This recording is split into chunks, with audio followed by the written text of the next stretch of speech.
একজন পুরুষের দায়িত্ব কত আপনি গভীর খেয়াল করেন।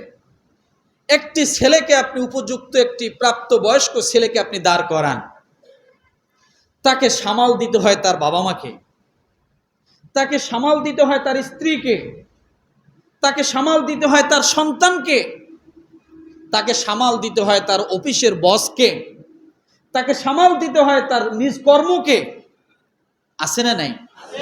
তাকে সামাল দিতে হয় তার ব্যক্তিত্ব একটা স্ট্যাটাসকে। একটা পুরুষকে কত দায়িত্ব পালন করতে হয়। এই দায়িত্বগুলো পালন করতে যায় দেখবেন যদি কারো ভাগে কম হয়ে যায় তখন সেখান থেকে বিদ্রোহ শুরু হয়। বাবা মার ক্ষেত্রে যদি কম হয়, বাবা মা বিদ্রোহ করে সন্তানের বিপক্ষে, আমার সন্তান ভালো না, আছে না? সন্তানের ক্ষেত্রে যদি কম হয়, সন্তান একটা অভিযোগ ছুড়ে মারে, তুমি আমার জন্য কি করেছো, আছে না? স্ত্রীর ক্ষেত্রে যদি কিছু কম হয় তাহলে স্ত্রী বলবে সারা জীবন তোমার কাছে কিছুই পেলাম না, আছে না? অফিসের বসের যদি তার মতো করে তাকে ওভাবে যদি না করা হয়, অফিসের বস বলে তোমার মতো বেয়াদব আমার লাগবে না, আছে না নাই? আপনার কর্মর ক্ষেত্রে যতটুকু করা দরকার অতটুকু যদি না হয়, পরের দিন আপনার চাকরি ঠিক থাকে না। তাহলে একজন পুরুষের কথা বলি, একজন মানুষের কথা বলি, তাকে কত জায়গায় ব্যালেন্স ঠিক রেখে চলতে হয়। যখনই ব্যালেন্সের সমস্যা হয় তখনই কি সমস্যা।